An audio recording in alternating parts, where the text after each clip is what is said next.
Here we go. Episode number 2, Penny Ashton and BHN, the Big Hairy News. How are you, mate? Good. I'm not that hairy though. Does that? Well, I've got long hair. We're talking about we've got to make it really clear. It's the Big Hairy story. That's the story. Right. It's like it's like they're saying the big hairy audacious goal. You know, people say that's big. Well, it's like we're talking about the big hairy news stories of the day. Get into them. A bit of grunt. You know. I thought it was more about your face. No, not at all. I mean, we can tie it in possibly, but no. And I've just got one now that I'm perimenopausal. Just got one that I have to keep, but then I can't quite see it either, so that's fun too. Are you working on it? Are you gonna? I remember I was at I can remember this really clearly. I was at the tennis at Stanley Street one year, watching one of the New Zealand professional tournaments, and there was a guy there, and honestly, he had a hair coming out of his neck, one single hair, and it would have been about because it was blowing in the wind, and it was so long and so obvious. He would have to have curated it. Yeah, he made a choice. Yeah, because most normal people would just go dink and pull it out, but it was probably this long, one coming from his neck. I'll never forget it. And it won't be the answer to anything if that was blowing in the wind. That's for sure. Hey, thanks for joining us. For people who don't know what we do, this is a new, we're calling it a soft launch. It's a way of me not fully committing in case this completely balls up. And we're doing a bit of a news commentary show each day. People are welcome to participate and contribute because we take live comments and we throw them in the show. So check them out there if you like. I guess the truth is I pretty much host it all the time, and then we have some fabulous people like Penny, and yesterday was Jeremy Elwood, and we've got I think Chewy Bennett coming up tomorrow, coming on to help co-host it and to give some wisdom along with guests and stuff that will pop in as well. So co-hosting with Penny today, hopefully in the next few minutes, guest Michael Baker is going to be on, which is pretty pertinent at the moment because of I guess that Omicron thing that's going on. And Michael's just written a piece for The Conservation, which is talking about the first 2 years of the pandemic. So we'll get him to speak to that. And I guess what we really want to talk to him about where we are now and where to from here. So let's wait for Michael to get into that properly, Penny. But I think before we start, you were on the AM show this morning. Anything to tell us? Anything amazing to tell us about what happened this morning? Oh, it's just lovely when Ryan Bridge goes, now the trouble with the left and their arrogance is, which is always a lovely way to, and it was like, so his co-host was like, oh, you were just like a fish to his rod there. And, I just got a hook, line and sinker, but it just really pissed me off. And it's like this whole thing that the left says the government should sort it out and the right says private enterprise should. And then it's just that constant sort of between the rat tests and the vaccines and all that sort of stuff. But it's like we saw the press gouging in Australia and it feels like, yes, the rats could have been quicker, but they seem to have arrived just when we really need them most. There's a global shortage of them. That's what I said to him. You're a bloody television presenter, Ryan Bridge. What do you know about logistics and global supply chains? Once you come at me with your bloody, degree and those sorts of things, then I'll listen to you as an expert. And I know I'm not an expert either, but I'm listening to the stories, and I don't think it's fake media from the mainstream media and all that sort of stuff. So I will believe that. So yeah, that's where we came from with that. So that was. I love it when someone sets you up to fail in an interview or a conversation. And I won't share any names. You and I go back a long way with theatre sports, but I can remember talking to someone about a particular theatre sports actor in the group we were working with. Someone walked on stage to offer something in this game, and the actor turned around and shot them immediately, and because they had to fall down, so they didn't even let them come on stage to offer what they were going to offer. They just went, this is how I'm going to do it, and I'm in charge, and I'm going to do it. So yeah, when you get set up by someone else, and you kind of have to go with it because it's their television show or their set at the moment or whatever, I get it. But look, you were talking about experts and us listening to the experts, and I think that is the wisest thing to do at the moment. We were just talking about Professor Michael Baker from University of Otago. We're going to bring him on with you and me to have a chat now about what he's just written about the pandemic at the moment. And, what I like for us to be able to do, Penny, and I'm sure you're going to get this as well, is we bring on smarter people than us, and we get to ask them questions. So welcome to the show, Professor Michael Baker. Michael, thank you for joining us, smarter person. Hello. Well, kia ora. I've never been introduced in that way before, so thank you. Which feels ridiculous that you should have been introduced. No, we want to use and abuse your brain and your knowledge and your wisdom to help us with the current situation that we're in. Now, look, I do want to ask you a few questions and have a few chats about things, but you've just put out an article on the conservation about 2 years on from the first COVID case. New Zealand successful pandemic response still faces major challenges. Do you want to just have the floor for a second, just speak to that, speak to what you've written about and what you're trying to, I guess, educate the New Zealand people about? Sure. Well, look, thanks very much for the opportunity. I mean, firstly, if we look back over the last 2 years, I mean, New Zealand has achieved spectacular successes with managing the pandemic by all the metrics we use. And if we look at things like mortality, life expectancy, relative level of freedoms, economic performance, well-being at many points, New Zealand has done extremely well. And I know it's frustrating 2 years on, and you've got the pandemic, and we are obviously entering this very intense Omicron wave. And we've also got the control measures, which, not surprisingly, have become more contested. But if you look at the sweep of experiences globally, we have to, I think, just remind ourselves of what a fortunate position we're in. And one of the examples I use is, if you look at the mortality risk in New Zealand, this is cumulative mortality, we've got the lowest in the OECD. And in fact, if you use a measure which is called excess mortality, because that adjusts for the fact that many countries are not counting COVID deaths at all well, New Zealand has actually dropped its mortality risk. We're actually about 3,000 lives ahead of where we would have been based on past experience. And that's because we're so good at controlling COVID, we've actually stopped all these other infectious diseases. But if you go to somewhere like the UK and apply their mortality risk to New Zealand, that would be about 12,000 deaths. If you go to the US, it's more like 18,000. If we went to Russia, which clearly is not very good at looking after the well-being of its citizens, they've actually lost almost 0.8% of their population. If we apply that to New Zealand, that would be 40,000 deaths from COVID-19 by now. And so this is showing, actually, it's not the pandemic that actually saves or kills people, it's the response of governments around the world.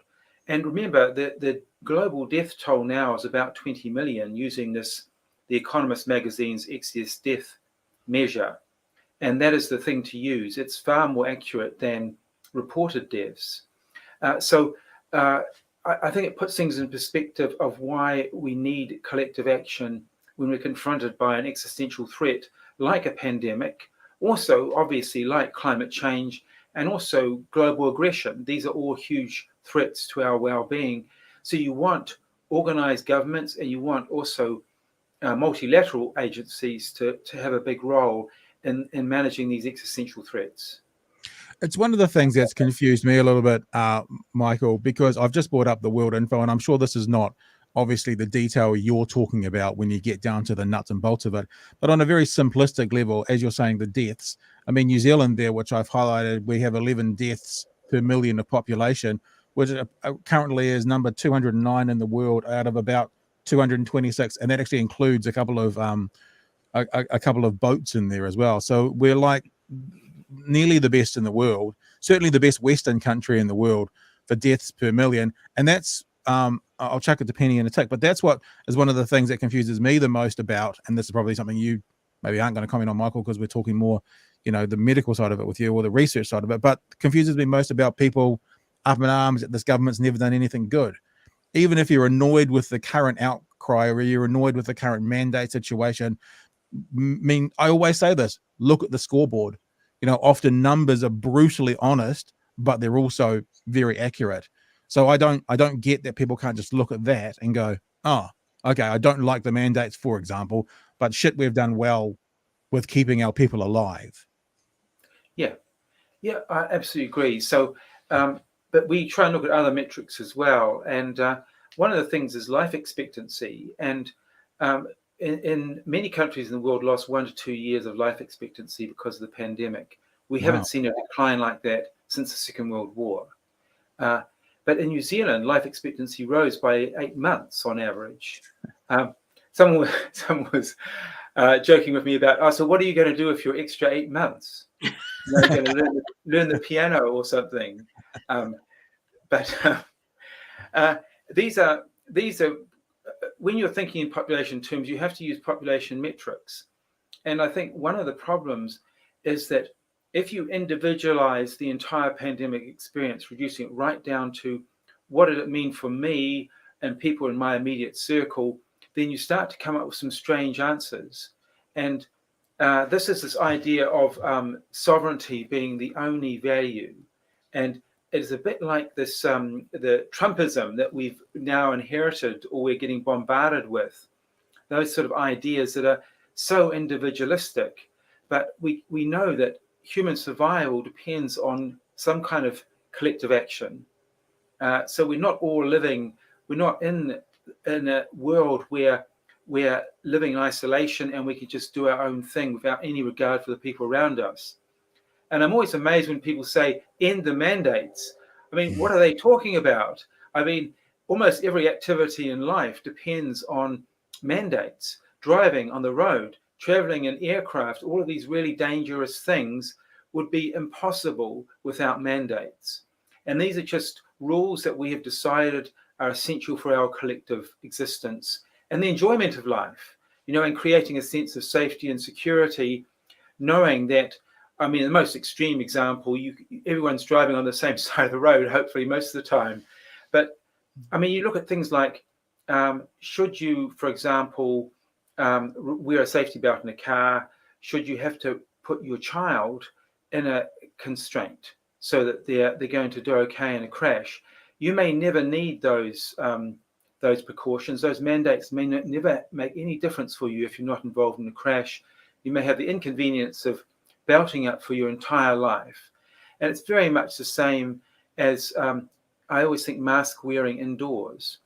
I remember probably it's quite a few years ago now when people thought nothing of lighting up a cigarette in a restaurant or even in an aeroplane. And the way people fought vigorously to say it's my right to smoke, you can't tell me what to do. And then suddenly we got the legislation making indoor environments safe. You couldn't light up a cigarette in those indoor environments. And basically, no one wants to go back to that world where you just reeked of tobacco at the end of the night. And so we accept that. And the same applies to, in many ways, the requirement that people should be vaccinated if they're indoors. It's become a bit more complex now, I think, the indoor vaccine mandate. But I think certainly the idea of wearing a mask if you're indoors with other people and if there's a lot of circulating virus. So these are just basic, I think, courtesies and conventions that are designed to keep, to protect people and make them feel safe going out to eat meals and so on with other people. Yeah, one thing we were talking about this morning on the AM show was that there've just been a study. It's only 350 people, but it was talking about the fact that more conservative people who are more into individualism, which is we've seen through Trump and just like America in general, is all about just don't tell me what to do, etc. Whereas those who are on the more liberal scale and the more left-wing scale are much more in line with collective action. And to me, it does. It speaks of empathy. Like this is potentially a little boring, this news show, because we're all agreeing with each other, but it's just an impact. We're trying to keep people alive. Like to see Mike Hosking say that, we have the lowest death rate in the OECD. So what? That just astonished me. And also the fact that it's usually the poorer people, the lower socioeconomic, and we have Māori, etc., that the ones who are dying, and people just don't give a shit about that, it seems. And there was this epidemiologist, I think, from the States, he's quite famous, I can't remember his name, but he was saying, they were like, did you think it was going to be like this with the pandemic? And he said, I thought everyone was going to wear a mask. I thought everyone was going to get a vaccine. And oh, how we laughed. And it's just like, how is that such an impossible thing to comprehend when it's about saving lives and people just don't give a shit? And the so-called expert thing from, I'm calling him Sir Rusty Coot now, that's just ridiculous. Clearly, you are expert. Why are we, if you want to know about how to marry someone, talk to me. If you want to know about improv comedy, talk to me. When it comes to fucking viruses, I'm going to listen to you. And why is that so hard to understand? It just boggles my mind. Thank you for your... It makes me think, at least, Michael, seeing we are listening to you, what should we be doing? I mean, am I right in saying, I think I saw a tweet from someone else quoting you about if we just, I've got some questions around what the government's doing right now, super quick, but am I right in saying that I saw a tweet from someone else quoting you saying if we just wore masks for 2 weeks right now, this whole thing would basically go away? Yeah, it's correct. If everyone in New Zealand put on a high-performing mask, that's a respirator style, N95 style mask, That sort of and thing? yeah, that's right. And if everyone wore that in all the interactions of other people, including unfortunately the people they're living with, the virus would stop. Because you remember, healthcare workers in the first year of the pandemic, internationally, they were working with infected people for long shifts, day after day, month after month. Most of them didn't get infected, and they were highly exposed. And the only reason they didn't get infected was they were wearing a high-performing mask the whole time. And if everyone did the same thing, and obviously it's not going to happen, the virus would stop. And when people say, "Oh, how do you know masks work?" Because healthcare workers have worn them for years and never got infected and been high exposed. So you know they work. The problem is that we've never grasped that idea. We don't have a mask using. We're not a mask using society. We've still got a bit to learn about masks, and also we haven't really been provided with the right masks or clear guidance. We don't have quality standards except for medical masks. Even very high quality, properly made fabric masks might almost do it on their own, but really you do need the good filtration and so on. Yeah. Yeah, I mean, it was really frustrating for you in that first year because I remember you were calling for masks from the very beginning, and it's crazy to think in that initial 2020 burst of that no one was wearing masks. We were just getting about. It's sort of like such a weird thought now to get about without it. And everyone was I made a lot of masks with pipe cleaners. I did put a filter in. I put a filter in, but yeah, it's like what good were they? I don't know. Yeah, well, I think there was we often say follow the science, but the science is also tribal. It also has dominant ideas, and the thing about science is it works on falsifiability. And even though scientists have trouble doing this, we all have to say, "Oops, I got that wrong," and the evidence has changed. So this is what we're recommending now, and that's the difference between science and I guess you could say sort of more polemic viewpoints, that it does want to change. It's not an ideology, it's just a method. And so science, I think, collectively underestimated the role of aerosols. So that was a collective failing. And yet there were scientists right throughout saying it's an aerosol, it's transmitted indoors, surfaces have no role whatsoever. But everyone got obsessed with rinsing everything with bleach. Groceries over the surface. Yeah. Right, we're all doing that. Yeah, I bet but the thing is too, it frustrates me that when science changes and guidelines change, then they're like, "Yeah, you didn't even know what you were talking about." It's just just this whole thing about questioning sources that can't look at YouTube and go, "I don't think this is the best use of information." That they're saying Reuters doesn't count and the CDC doesn't count. It just, honestly, I'm like, I've lost quite a lot of faith in humanity, which is a bit shit. I heard science being described as the worst best answer we currently have. So it's the best we currently have, but hopefully there's a better answer tomorrow, and a better answer the next day, and the better answer the next day. And that's the thing with this, isn't it? Like when people talk about, well, the CDC said don't wear masks, like, yeah, that was on day one. Since then, that was the best they had then, but it was the worst answer compared to today. There's better answers today. And so it's like it moves on and it moves on. And people who talk about, well, the CDC said that, I just typically say to them, well, are you still using leeches? Because at some stage, the best answer for various medical was to stick a leech on. No, because science has moved on. And you're happy to move on with that science, but just because this is 2 years old science, you don't want to move on. I've been doing a lot around menopause because I've been doing a podcast, and they used to put leeches on very intimate places and ladies for menopause. So that's a nice thought, isn't it? That's an interesting thought, yeah. Hey, Michael, I do want to ask you a question about the current plan from the government and your perspective of it. It seems to me, from looking at various sites like the one I brought up earlier, that typically, and I don't want to say this is absolute, but typically the kind of bell curve for the Omicron spike is somewhere between 4 and 6 weeks.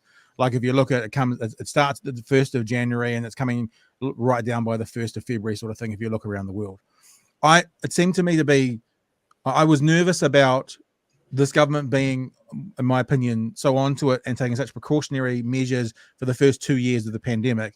And then the idea of, self-isolation, the close contacts rule changing just in this 4-week window, where actually, if we just kept those for another 4 weeks, would seem to have been a better decision based on how infectious this is.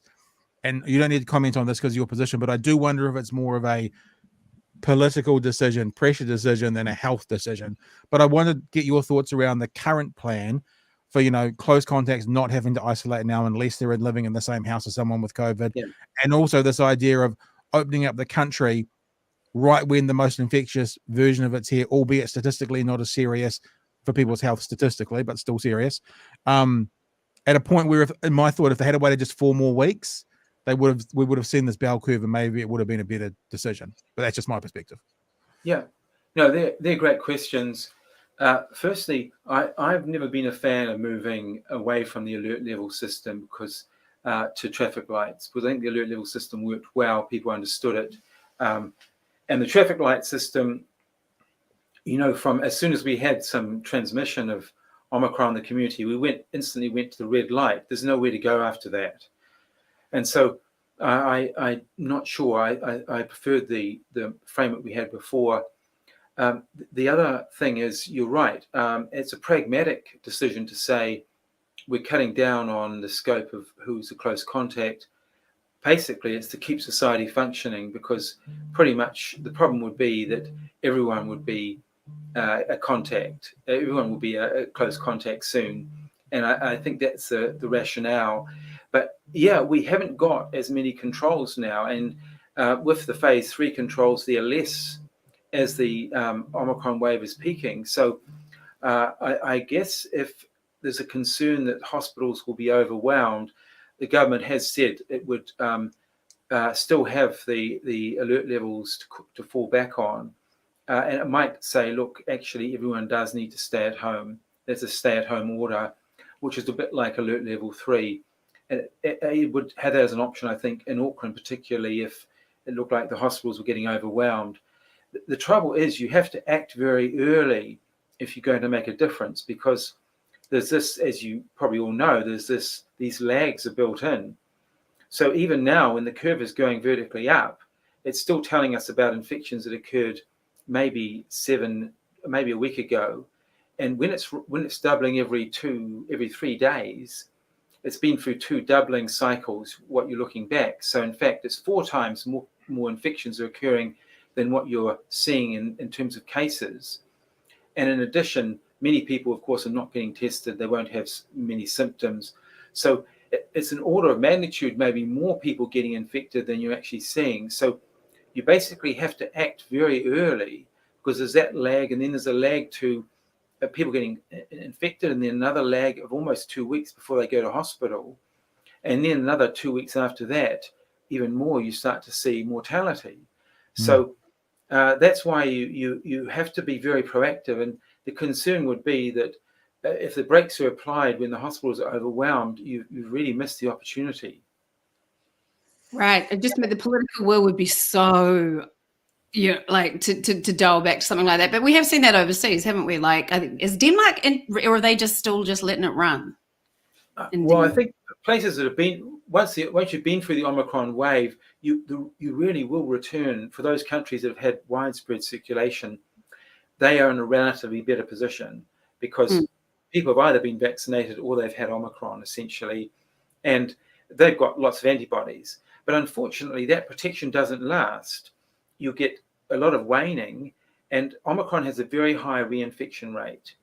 Right. So you'll find, and this is the next phase. It's why everyone will be very wary about predicting what happens next. Because of waning immunity from Omicron, and obviously, what's the next variant? Yeah. So do you so are you anticipating that we're going to get a booster every 6 months, every year, something like that? Well, if you're older and more vulnerable, you've got underlying illness, you may have had a 3rd dose, and now you're getting a booster. And I think that's the situation. If and the evidence is that there's quite rapid waning of immunity, and we know that the booster is very effective at restoring your antibodies, and the vaccine's cheap. I mean, the government let slip that it was about $40 a shot, I think. So compared with going to hospital or even getting seriously ill, that's a good investment. So I think the most vulnerable will probably may have boosters every few months, and the rest of us who are in good health, I think we're looking at least an annual booster, and that's no big deal. I mean, we do that with influenza anyway. Yeah, that's sort of thinking blows my mind. Like, I'm epileptic and asthmatic. I take so many pills and squirts and perimenopausal now, so there's other unguents and things going on. So it's like I do that every day. So why on earth is this such a hardship? And the fact that, only, what is it 70% of eligible people have had boosters now? And I'm like, what is that about? You took the time to get your 2 jabs. Why would you wait longer? But it's just that grind of getting people to take their health seriously is just, again, mind-boggling to me. Yeah, no, I mean, for something that is so simple and takes so little time, and as we know, very safe, I mean, we've sort of somehow put it up on this strange pedestal that it's something really a high-risk medical procedure. And compared with most medical procedures, it's not a high-risk medical procedure. Yeah, absolutely. Hey, Michael, it's been a real pleasure having you. Thank you so much for jumping in and having a chat with us today to bring some not only intelligence but fantastic looks to the show. It's been very, very good to have you on board. My friend has constantly... My friend is constantly complimenting your artworks that are often behind you at various times. Congratulations on that. Thanks. And look, this has been really enjoyable talking with you both. And thanks for having a bit more time to explain things. I really appreciate it. That's what we want to do, Michael. We're doing this every day now. So I'm sure, especially over this next few months, we'll probably have you back in. Love to have you on whenever you can, especially if new things break and people need to know new information. But thank you for your time this morning. Really appreciate it. Michael Baker, professor from the University of Otago. So, Penny, I thought it might be appropriate to not talk to Michael about people wearing tinfoil hats. I think that's more you or my department. Is that probably a fair thing to talk about? Oh man, I just one thing about him is just so nice, like he's trumpeting positivity around the response, which is nice because that's been so few and far between to do an article like that. And that's what I've been trying to do on Radio New Zealand and stuff like that. Just be positive about the response, because you would think that we did have the worst, the way that certain members of the media are going on and on and on about it. So yeah, but yes, they're actually wearing, like, I can't believe they're actually wearing tinfoil hats. And I had Jeremy on yesterday, Jeremy Elwood, for people who didn't see yesterday's show. He's basically saying, I think in America, I've heard people say when you can't tell the difference between an Onion headline, for people who don't know, that's a satirical magazine, the Onion headline and a real headline, you're in trouble. Jeremy kind of said something yesterday. He goes, as a comedian, I couldn't write a better script than what they're actually doing. And I think I tweeted out something like, are they aware that they are actually showing us all the example of what we say about them to mock them? They're actually literally doing it right now.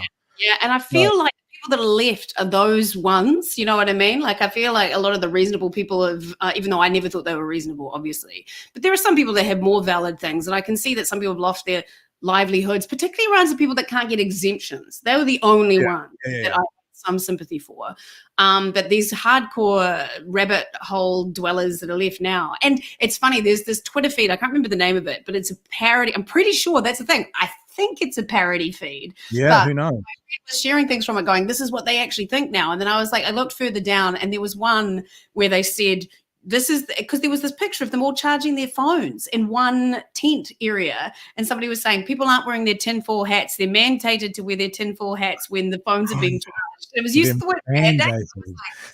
I think that's satire, but it's hard to tell. It's hard to tell. And that's it. All of the radiation from their phones, all that sort of stuff is higher than all this bullshit that the government is attacking them with radiation. It's just... Well, we showed a clip. We showed a clip yesterday, which was a protest attendee, and she was talking about how her child at the protest had got woken up feeling very sick.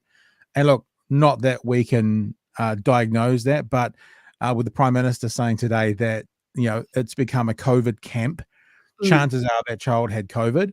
And she said, and this is what we showed on the live stream, she said he's obviously got radiation poisoning. And I thought, let's have another look at something that was going on last night. The police turned up to remove some structures that had been built. And this is a little bit of last night's action out of Camp COVID. So guys, again, part of that like psychological torture that they do, they come at all hours. So they're here at 12:30 at night. A lot of police in riot gear. Woken everyone up at 12:30 at night, and apparently they've just taken the shower block to stop people from being clean. So they want to put them into unsanitary conditions by doing that. Jesus Christ. The victim mentality as well. It's the police are putting us in a bad situation. Here's another one.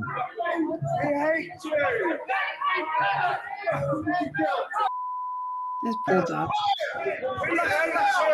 Hey guys, you work for Satanic Freemasons, bro. Sorry, bro. You need to tell them, bro.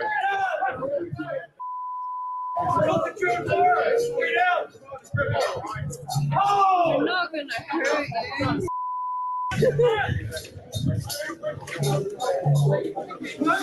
So a little bit of the old footage from last night at Camp COVID.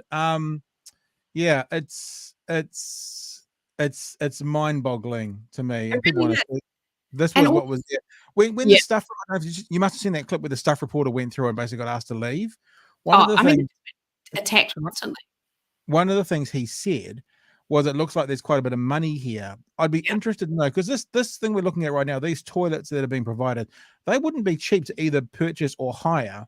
So I'll be interested when this is all over. Thanks to the News Hub site here for giving us some info.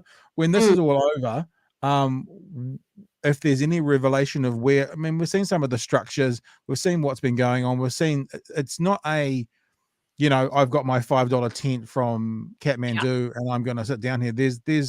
There's funds there, and now there are more examples, and I've got the story up here from NZME, I think it's from the Herald, that there was a man arrested carrying a dangerous weapon as well. So it's just interesting to see what's happening down there at the moment. Yeah, and it's kind of terrifying when you think about that MP that was shot in the UK. It just takes one person, and the fact that they were comparing Jacinda to Brendan Tarrant, like stuff like that, just was. It's amazing how often my jaw has dropped just when I'm like, I cannot believe, like when Mike Hoskins said, so what? We've got the lowest death toll. And comparing her to a mass murderer is just so astonishing. You just think it just takes one person. So the security around there must be really beefed up. What gets me is this things like, I'm going to arrest you because it's a citizen, it's my right. Like, what the fuck where does this come from? Where do they think they get all these rights? It's through all the American stuff. And apparently I was reading something about following the money from, and it went to a website that was registered, I think, through Steve, like the whole, I can't remember the name of that. What's the name of the news, website thing? That's Steve Bannon's one. Yeah, there's anyway. This is a good story. I'm being very articulate. Anyway, and it seemed to go that way through American and overseas influence and things. But as Russell Coates isn't poor. So people like that, Jason Kerrison, and people like that throwing there. Do you know what? I've known Jason Kerrison since we were 15. He's a lovely guy. We went to America together on a cultural exchange tour in 1989, and just seeing, it's quite sad when you've known someone that long, because he's a punchline. He is a punchline with his arc and all this sort of stuff. But it's, I know that there's a nice guy behind all that, and it's pretty nuts. It's gone. I think that's important as well. Like for a very, very long time, or for the whole time, actually, people will people who aren't fans of vaccines or aren't fans of, the mandates have been getting COVID and it's been mild. And I've been like, thank the good Lord it's been mild for you. I want it to be mild. I don't want to see anybody catch this thing. And I think that even if you're someone, like what's going to happen is these mandates are going to start to come off in probably 6 weeks or so. And the protesters are going to go, they're coming off because of us. I know. And the government's going to go, they're coming off because of COVID going away. It's like that woman at the camp that we played yesterday. She's going to say, oh, even if you did have COVID, see how mild it is. And it's like, thank goodness it was mild because there was a child. But there are people in hospital right now who have come from the camp. And I thought, maybe what we could do as well is just play. It's a 30-second clip from the Prime Minister when she was talking about avoiding the camp. She called it COVID camp. I think Camp COVID sounds better to me. But have a look at what she actually said about avoiding the campground. When it comes to, if she doesn't freeze up. Come on. Look, to see what happens. NSA gets involved and they pause everything and then it won't work. Just like Parliament that. sitting, Oh, there we go. you'll see that we're moving to a hybrid model that allows a virtual sitting, but that is not because of the protest, but the outbreak. I would point out that they are a part of the outbreak. We know that there are COVID cases connected to that occupation. It is a COVID camp. I would encourage no one to venture down to that area because it is well documented now that COVID cases have come from it. Yeah, so I think that's what we're going to do from now on. It's hashtag Camp COVID, Right. but Parliament is breaking because of it. But there are people in hospital right now who have come from that camp. People are watching. Just let me get through this out. People are watching along as well. Blast B sent us a few comments saying it doesn't look at the moment. He's Blast B says the protesters are getting bored, 100%. So that's what is possibly going to be happening as well. Protesters are getting bored. Things are going to go down. Yeah, I think, do you know what? It's like, it has been a bit frustrating. You'd like the police to have acted a bit stronger, maybe in some ways, but yet I'm glad we live in a country where this is how we deal with it, that it's stuttering out, that you're just slowly strangling the supply lines, the space, etc. And then people are just it's an atrophy as opposed to an explosion. And I think that is a really great country to live in, where the police, and what frustrated me is in the past, yes, the police have used racist tactics. They have been heavy-handed. And because they've learned from that, now they're being called racist because they're not going in. There are Māori people in that protest. There are lots of different people in that protest. And I think rather than the fact that they've actually learned from the past, and it seems like Cuddles Costa, I think that's a terrible name to call a man who's trying to make everybody, to have not an inflamed situation. So I've been frustrated by that. And but I'm just so sick of them. These people around Wellington, these businesses that have suffered so long through COVID and now having to deal with this, and the schools that have to close, and the attacking of schoolgirls and stuff like that. It's just, they're a big bunch of entitled fuckwits as far as I'm concerned. I think the one thing I would have liked to have seen different, because I agree with you about the protesters on Parliament grounds. I think actually it's kind of a cool way to handle it. And actually, if you think about, was it Imha Toa in Mangere, where protesters went and they made a camp and they stayed for a while? They did it a similar way. So I'm like, if you're on the grounds, if you have you have an area, you're going to be there. That's one thing. What I actually do wish though is on day one they'd got it and moved all the cars out, because moving all the cars out on day one, then those businesses wouldn't have been anywhere near as impacted. I think that was a failure. But then it's the place. But look, you used the word racism there, and it's enough of a key for me to jump into the next thing that we can talk about. Because obviously, even though COVID is big for us in New Zealand, the biggest news story in the world at the moment is what's going on in the Ukraine. And there are some people and some ideas talking about the Western media's reporting of what's happening in the Ukraine as being a little bit racist. It is almost like there are many reports, commentators, and I guess just people in general, like, us great unwashed, who are kind of going, how is there a war? They're not even brown people. Why is there a war? I don't get it. Here's an example from a reporter. Just have a listen to what he's got to say. I'll bring it up and bring it back. What he's got to say. This isn't a place, with all due respect, like Iraq or Afghanistan, that has seen conflict raging for decades. This is a relatively civilized, relatively European, I have to choose those words carefully too, city where you wouldn't expect that or hope that it's going to happen. So AKA, it's a relatively white city. So why is there conflict? It's a relatively white city. Here's another example. You obviously have to excuse me queuing these all up and getting them going. Have a listen to this one. Now the unthinkable has happened to them. And this is not a developing third world nation. This is Europe. So, if it's a first world country, if it's a European country, how on earth could there be war there? I don't know. Let's pick out another random one. Unless George, we're going to bring George in. George's the producer here, but he's a bit of an expert on the Ukraine. So Georgie boy, come on in. Is there one in particular that want to play, do you think, there? Or should I just pick one more random one and fire it off? There's the BBC one where the which is an interview subject. surprised that he's seeing blue eyes and blonde hair being killed. Okay, so this is an interview subject. So this is not a reporter, but this, I guess, speaks to the idea of not just the reporters, but the themes that are going around the world at the moment about it. Let's have a listen to this one. I'm sorry. It's very emotional for me because I see European people with blue eyes and blonde hair being killed, children being killed every day with Putin's missiles and his helicopters and his rockets. And so, of course, I understand and respect. So there you go. That'll do the thing. So yeah, I find it shocking because they've got blue eyes and blonde hair. You know, like, but those brown people or those different colored people over there, when it doesn't upset me at all. So it's a I don't know what that says about us as a species, but it's a bit ugly at the moment. I mean, it's ugly overall at the moment, but this aspect of it seems pretty icky as well. Yeah. The only thing I would, and I'm not going to say in their defense because that one was particularly terrible, but there's just something about the fact that it's democracies, and I'm not saying that people's lives are any less valuable, but I think that's the sort of surprising thing is that it's not a dictatorship, it's not a crumbling state that's been left by another democracy, let's be honest, like Afghanistan, etc. But it's still, it's like it's shit. I've been getting that too. A couple of friends on my feed were like, these are people that look like us, and I'm like, so what, like to make that, like, that's the distinction is pretty nice. And also there has been war in Europe not that long ago with the Balkans, so I was like, pretty sure Dubrovnik got bombed to the ground not that long ago. But obviously Europe has made big steps since the 2 world wars to try and stop this with the EU and things like that. So that's why that was there. So I can see the shock around that. But it's like, it is very icky. I totally understand.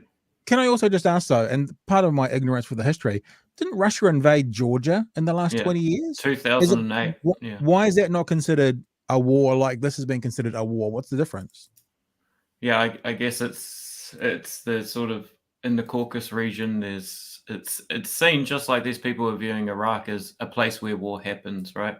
Whereas Europe is this sort of sanctified, haven where white people live, right? Where war doesn't happen. And Ukraine, these people were saying, this is a civilized first world country, which was also interesting. Ukraine has a lower GDP per capita than Fiji, for example.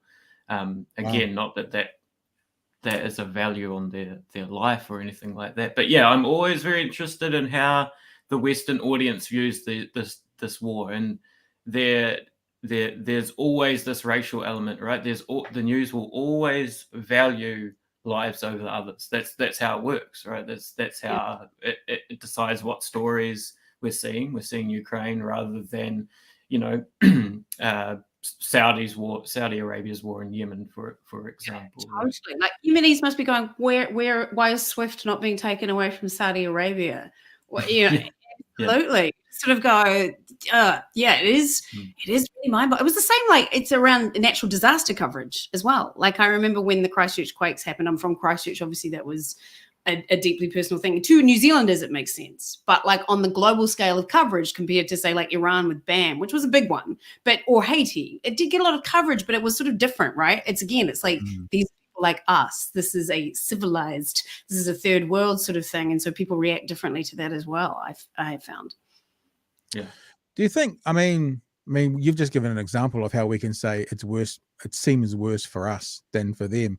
But the difference with like Christchurch and Haiti, one of the things I think straight away is, what happened in Christchurch was almost criminal activity, because it was the building that was built improperly, and that was a big part of it. So no, look, I get it. I just think that we're talking about, because one of the big differences when we're talking about countries or groups of cities and stuff, we're talking about how it looks and feels with buildings. But when we're talking about people, it's like, because they don't have blue eyes, that feels different. If you like, I don't want to again justify it, but if you're looking at, a part of the world that's third world, and the buildings fall down, and the buildings weren't particularly well, but that's one thing. And then if you look at like a 20-story building fall down, it does look different.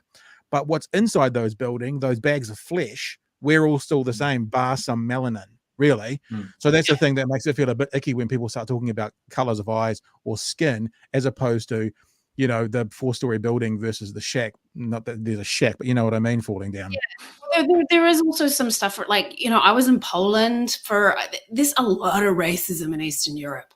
there's a lot of racism in Eastern Europe. And so it's really interesting that this is sort of extrapolated out from that. But, to actually say on television, there's a lot of, Europeans don't have blonde hair and blue eyes. It's just like, what is that? Like, it's genuinely astonishing to me. We're seeing stories about African Ukrainians getting turned away from the Polish border at the moment, right? Trying to apologize. I don't have that lined up. But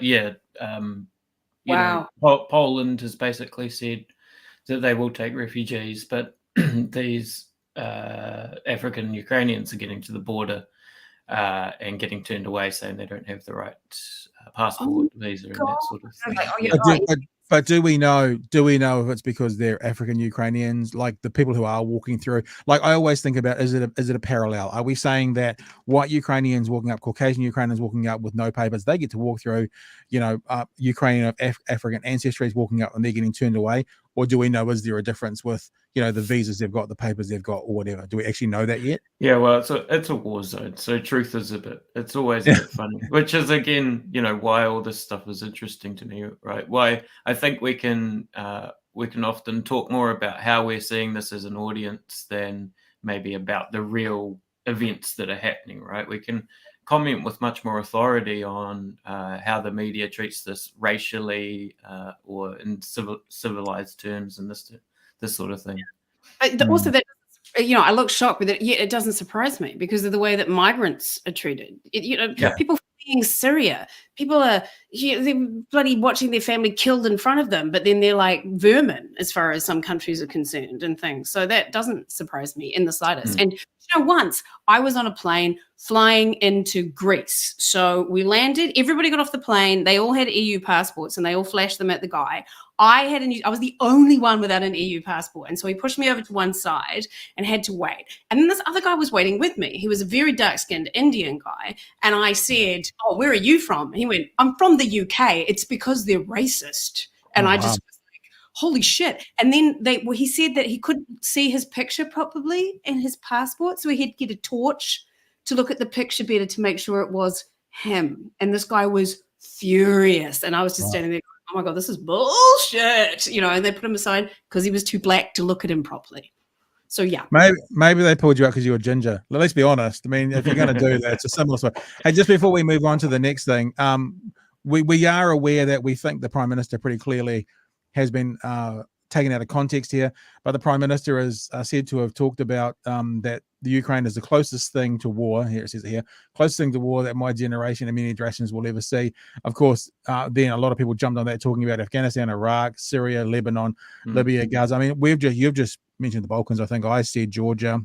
But what we think, and George, you can just clarify this, is that she was talking about in Europe. But even saying in Europe, we think there are some conflicts in our lifetime. So maybe more of a misstep than anything particularly loaded in the this article's from John Minto, and people were getting annoyed with him because I guess he questions narratives where I guess US interests and US geopolitics and imperialism are concerned. He questions those narratives. It's funny that he called the article, "Surely the Prime Minister was misquoted," because he actually sort of misquotes it by not providing that context. But still, I think the sentiment is correct, right? And I sort of mentioned this yesterday with the UN Security Council's veto powers, that America has relied on those veto powers around Iraq, Israel, Palestine, and its other interests for years and years and years. And I don't want to get into a sort of whataboutism sort of debate here, but it should come along with our conversations about Russian aggression in Ukraine, that we question the very larger system that enables Russia, but also enables the US and enables, and I mean, there's also a financial element here, right? The UK's financial relationship with Russia, really sort of allows Russia to continue its aggression and continue to maintain its military and place in the world. What gets me is for Russia's communist, They're obviously, they have such avarice for other people's resources, etc., to use in capitalist ways. But then it's for the oligarchs. So it's like, you're not very communist as far as I'm concerned. Putin, is actually insane. Like, he's insane. Like, yeah, it's terrifying. Yeah. All right, George, thanks for that. You can see that George is really the looks and the brains behind this operation. Fairly obviously. I might as well not have been here for that. Hey, I want to just jump into the next thing. And look, I know this has been a bit of a heavy show. So, much like when people watched Last Week Tonight, and at the end of a very heavy Last Week Tonight show, John Oliver will promise people like a bucket full of baby sloths. If we get through this last story, which is about climate change, let's have a look at a New Zealander winning gold medals for the obvious reasons of a celebrated athlete in New Zealand making an announcement today. So if you're feeling a bit down and a bit doubter, in about 6 or 7 minutes when we finish the story, I will have a celebratory look at a New Zealander doing an amazing thing to make everyone feel better about their day. So the IPCC has put out a report today, and the IPCC is basically talking about the health issues that are coming with climate change. They've talked about rising temperatures, and here rising temperatures and more heavy rainfall are damaging to health. For instance, heavy rainfall increases the chances New Zealand children will have to be admitted to hospital with gut infections. There's a bunch of research on that. People can look it up themselves if they want to talk about it. I wanted to have a look at a couple of things. The first was actually what's happening in Australia at the moment with floods. And I guess, I don't know, Penny, I don't think we can necessarily say this is 100% due to climate change, but we're talking about more floods, more rainfall, more water. And let me just play a bit of this. This is what's happening in Australia as we speak. Morning, Melissa. Yeah, it is actually quite incredible to see what is happening in this small town of Lisbon in northern New South Wales. It's about the size of Gisborne, a population of 43,000 people, and it's known to flood, but these are the worst floods on record. People are literally standing on their roofs waiting to be rescued by helicopters and boats. One roof, we've seen a video from someone's iPhone who's on that roof, and there's 26 of them standing on that roof waiting to be rescued. In another video, we've seen someone literally cutting the corrugated iron out of their roof to get up onto safety. And of course, many of the people in the town, a lot of them are elderly, quite frail. Some people might not be able to get up onto their roofs for safety. So at the moment, we know there are reports of around 400 people who are missing in that area. They've brought in the Australian Defence Force to help with those rescue efforts, 200 ADF on the ground helping, but a very terrifying situation in that town at the moment. It is completely cut off. Is it just so I mean, that's a story in and of itself, purely talking about the story of the floods, but tying it back to the IPCC and what they're saying, I guess that's also an example of the kinds of things that we could be potentially seeing more and more of. I'll get through all this content first, Penny, then I'll throw it to you just so we know everything. So the government has come out and they've also made a couple of, they've made some, because that's the part of it. There's the part about the health issues that come with the climate change, the changes in climate change, and there's the New Zealand response to it.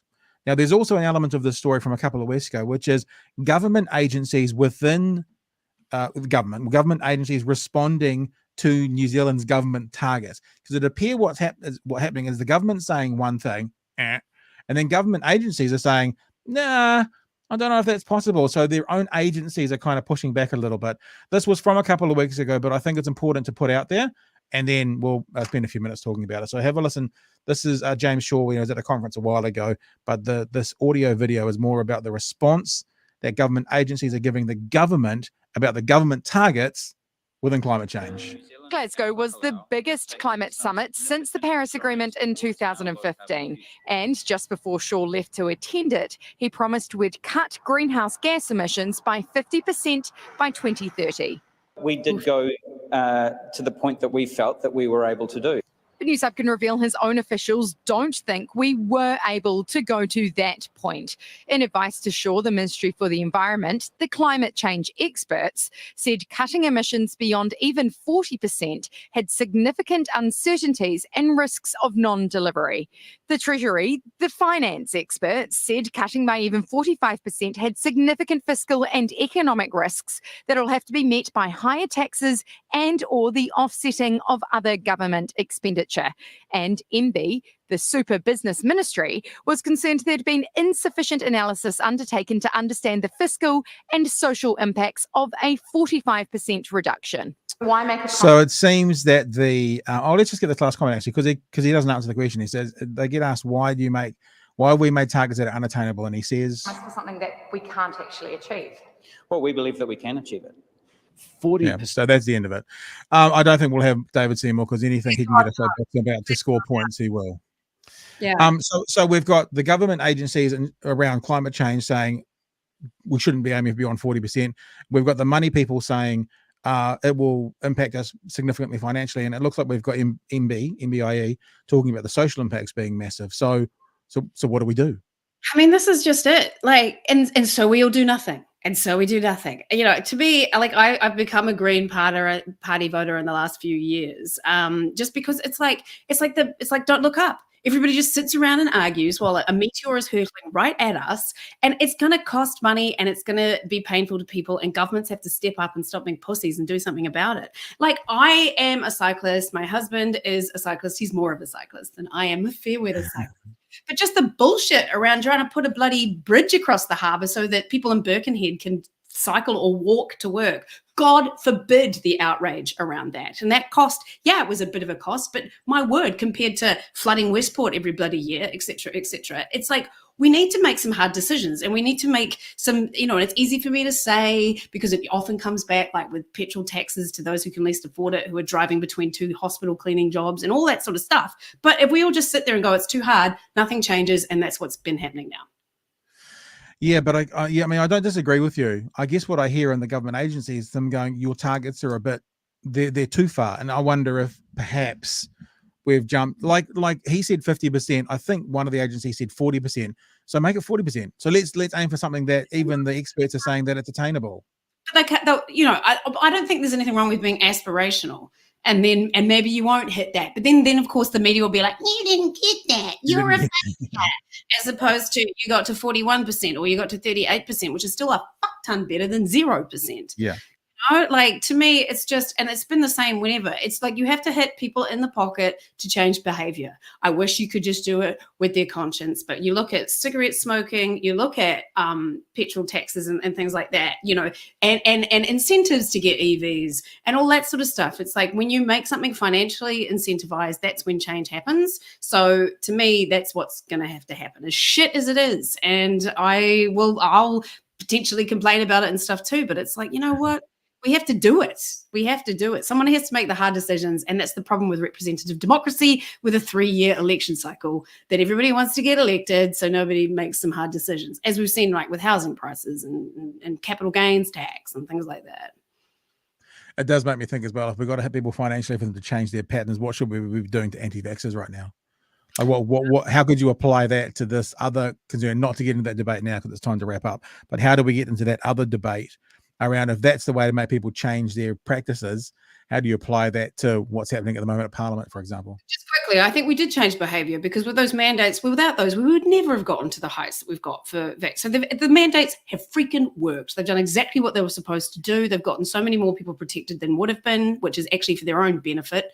So they have worked. They've just been a little fraught, but yet with a very small minority who are just loud and smelly. Well, certainly smelly now because the bathrooms, mind you, if they're using those bathrooms, they're probably smellier. All right, guys. Hey, listen, we want to leave you with something nice because, this is all pretty heavy. We started the show with an idea that Dame Valerie Adams was signaling a big announcement. Whilst we've been talking during the show, the announcement has come. Olympic great Dame Valerie Adams has announced her retirement from shot put. She's 37. She's called her time on her career. She claimed back-to-back golds in Beijing 2008, and that tragic, not that it was a tragic win, that was the win in 2012. And to remind people, it was the one where she was beaten on the day, and then the person who won tested positive for banned substance, and so she was awarded. So she missed her moment on the dais. But the beauty is, let's have a look at one of her moments on the dais, because then we can just go like, this is a yay New Zealand thing. And maybe some of the other things we've talked about today have been boo New Zealand. Maybe not, but this is a yay New Zealand thing. So let's just enjoy this as we wrap up our show for today. The legend, only 37. I'm fascinated to see what she does next. I imagine a whole bunch of sponsorship stuff, and probably working with other shot putters and kids and stuff. You know what? To the legend that is Dame Valerie Adams. I was third in New Zealand for shot put in 1984. I am Third in New Zealand. I got a bronze medal, and I can attest to how exciting it is to get a bronze medal. Oh, I should have got it somewhere in my office somewhere. I was very excited. So I have a vague understanding of what it is to win gold medals at the Olympics, and she's a bloody legend, and she just looks like a really nice lady. And what a family! What a family! Yeah. So I mean, I'm just thinking. So you're comparing your national. Was it an age grade one? Yes. So. No, because I can see the connection. I can see how it's absolutely equal to a double Olympic gold medal. To get third, I was fully excited. You know, I'm not comparing myself, but just the joy of the bronze. I can understand that. You still got it? Yes, it is the Colgate Games. George, like, how long have you got? Can you riff? I'll see if I can find it. Truth, are you actually going to find it? Listen to that. Look, New Zealand, stand up, New Zealand. How's that? How's that for a bit of niceness at the end? I can't find it, but it's more about her anyway, not about me. So yeah. Really? Because I really mostly did the stories like we talk about your bronze. That was the main reason I was doing it. Shit. I know it's in here somewhere, but I don't know where. Sorry. I do. I mean, like, it's amazing, double gold. I do feel a bit gutted that this is her only podium gold medal when she won too. It was pretty dirty of the of the other person to do it. Nadzea Obst, and I remember that because Matt Swelling, who's a New Zealand comedian, looked a bit like her. Stand up about it. All right, Georgie boy. George is our producer. He brings all the stuff together, works behind the scenes for us. Very good. Thank you, Sue, for being involved. Penny, thank you for being on today. No worries. Thanks for having me. This has been fun. Well, it's been fun, but it's also been serious. We're back every day about 11 o'clock. And if you are interested in some of the content, like if you've just joined us, if you've just come across us now, George says Colgate Games in 1984. Is that what it was? Yep, that's what it was. Keep talking. Next time. And if you have joined as we're talking and joined us partway through, what we'll do also is if you follow our YouTube channel, and if I go into my banners and put on the YouTube channel, which is there, DOCNZ Studios, if you follow that YouTube channel, then later today, as we watch Penny Ashton run around her room, I should put Penny Ashton on full screen. That'd be funnier. We can just do that. We can just watch her do things while we're talking in the background. Whilst we'll put some clips up later on today. Oh, you got it. There you go. Oh, look at that. It says finalist. It doesn't say bronze. My degree. Yeah, okay. I didn't know this was show and tell. Hang on, let's put you back on full screen. Oh, put it around your neck. Come on, hang on, look. Put it around your neck, and I've got some audio for you. Wait there. Here we go. Here's your audio. Here we go. Here we go.